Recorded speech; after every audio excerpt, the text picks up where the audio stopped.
নমস্কার বন্ধুরা, বিতিকা পাঁচমিশালিতে তোমাদের সবাইকে স্বাগত। আশা করি তোমরা খুব ভালো আছো, সুস্থ আছো আর আনন্দে আছো। আমি আমার গাছের ফুল তুলে 25শে বৈশাখ কবিগুরুকে প্রণাম জানিয়েছি। তখন একটা আমি গানও করেছিলাম রবীন্দ্রসঙ্গীত, কিন্তু যখন আনলিস্টেড ছিল তখন ভিডিওটাতে কপিরাইট চলে আসে, তাই প্রাইভেট করে দিই। তারপরে আমি ওখানে একটা মিউজিক দিয়ে দিয়েছি।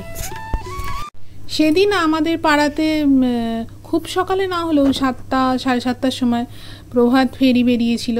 আমাদের ছোটোবেলাতে তো আমরা নাচতে নাচতে গাইতে গাইতে যেতাম, এখন এগুলো একটু কমই হয়। তা বন্ধুরা, তোমরা কে কীভাবে কবিকে প্রণাম জানিয়েছো আমাকে লিখে জানিও। ওটা তো আগের ভিডিওটা 25শে বৈশাখে, আর এইটা হচ্ছে তারপরে রোববারে। তা আমি সেদিন টক ডাল করেছি, আর আমি মুসুরির ডাল দিয়ে টক ডাল করেছি। তো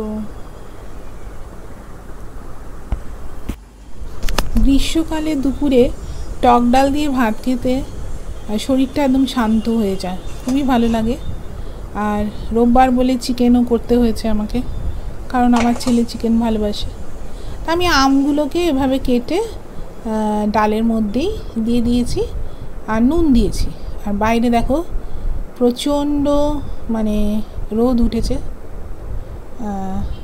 মারাত্মক রোদ। আর ওই যে সাদা নয়নতারাগুলোকে কি সুন্দর লাগছে, গাছগুলো না রোদে একদম সিটিয়ে যাচ্ছে। বৃষ্টি তো বেশ কিছুদিন ধরে হচ্ছে না,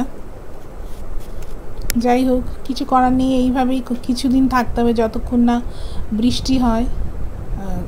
প্রচণ্ড গরম পড়বে তবে না বৃষ্টি হবে, প্রচণ্ড গরমই চলছে। তো এবারে আমি দেখাচ্ছি যে আমার রান্নাঘরটা কী অবস্থা। চারদিকে ছড়ানো ছিটানো। এই যে এখানে আমগুলোকে আমি ছাড়িয়েছি পিলার দিয়ে, আর ভাত ফুটছে, ডালও ফুটছে। এই সাদা সাদা ফেনাগুলোকে ফেলে দিতে হবে, ফেলে দিলেও কিছুটা থেকে যায়, ফেলতেই থাকি। আচ্ছা, আমি হলুদ দিয়ে দিয়েছি ডালের মধ্যে।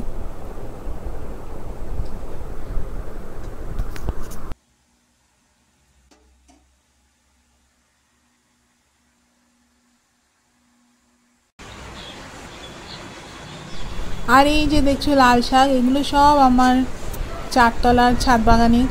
এই যে আমার শাশুড়িকে একটু দেখাচ্ছি, দেখো উনি কি বলেন। ঘরের মেম্বারকে তুলছি, বিছানা টিছানা গোছাচ্ছ, তাই কি শেষ হয়ে গেছে বলেনি তো।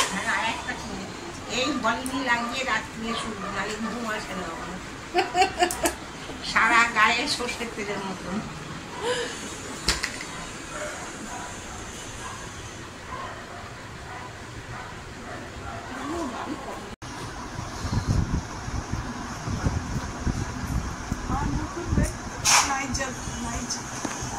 তখনই ভালো ছিল। হ্যাঁ বাবা,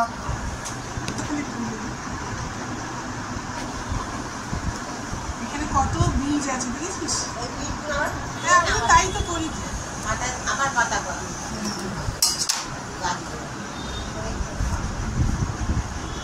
এই ডাটাগুলোকেও আমি, এখানে যে ডাটাগুলো আছে এগুলোকেও আমি সব খাবো, ঘাড় মুটকে বীজ। আমার মুখ দেখা, এগুলো হচ্ছে বীজ। এই যে বীজ, এগুলো আবার দিয়ে দিলে মাটিতে আবার সার হবে। এগুলো আবার ছড়িয়ে দেবো, ব্যাস।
আমি সর্ষের তেলে শুকনো লঙ্কা সর্ষে ফোড়ন দিয়ে টক ডালের মধ্যে দিয়ে একবার ফুটিয়ে নেব। আর কি কিছু ফোড়ন দেওয়া যায় লিখে জানিও তো।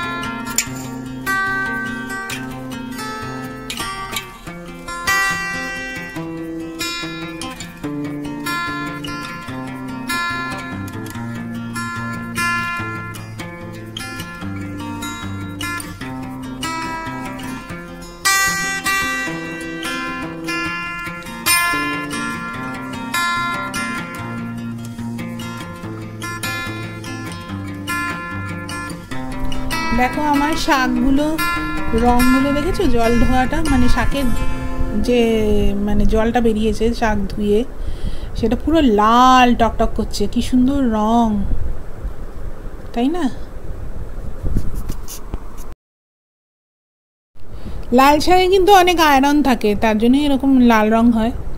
আর শরীরে আয়রন কম থাকলে চুল পড়ে যায়, অনেক কিছু হয়, তো লাল শাক খাওয়া খুবই ভালো। খাবে কিন্তু। আমি একটু বাদামও দিয়েছি, কিন্তু বাদামটা আমি প্রথমে তেলের মধ্যে দিতে ভুলে গেছি, পরের দিকে দিয়েছি, তারপরেই দিয়েছি। তোমরা আগে দিয়ে নেবে, ভালো লাগে। বাদাম দিয়ে, আমি চীনাবাদাম দিয়েছি, চীনাবাদাম দিয়ে লাল শাক খেতে খুবই ভালো লাগে। আর কড়াইতে তো আমি মাংস বসিয়েছি, আলু না দিলে আমাদের মাংস তো কমপ্লিট হবে না। আর এর মধ্যে একটু পেঁপেও দিয়ে দিয়েছি, আর একটা দুটো পেঁপে একটুখানি গোটা গোটা দিয়েছি, আর তোমার ঘষে দিয়ে দিয়েছি পেঁপে। এই যে আমার কমপ্লিট হয়ে গেছে তোমার চিকেন। আর তো লাল শাক করেছি, ভাত করেছি, আর এইটা হচ্ছে কি উচ্ছে ভেজেছি একটু পেঁয়াজ দিয়ে। আর এই যে স্যালাড, আলু সেদ্ধ করেছি। আমাদের তো টক ডাল খেলে তার সাথে আলু সেদ্ধ খেতে খুবই ভালোবাসে, আর ভালো লাগে কিন্তু টক ডালের সাথে আলু সেদ্ধ খেতে খুবই ভালো লাগে। এই যে টক ডালটা দেখো কি সুন্দর হয়েছে। টক ডালে আমি পরে একটু চিনিও দিয়েছি, মানে বেশি টক হলে মানে দাঁতটা কিরকম মানে টুকে টুকে যায়, তো ওর জন্য। আর এই যে ভাত। তোমরা ভিডিওটা দেখে একটা লাইক দিয়ে দিও, আর লাইক দিতে যেন ভুলো না। আর দেখা হচ্ছে পরবর্তী ভিডিওতে খুব তাড়াতাড়ি। এই পর্যন্তই ভিডিওটা আজকে রাখলাম। খুব ভালো থেকো, সুস্থ থেকো, টাটা।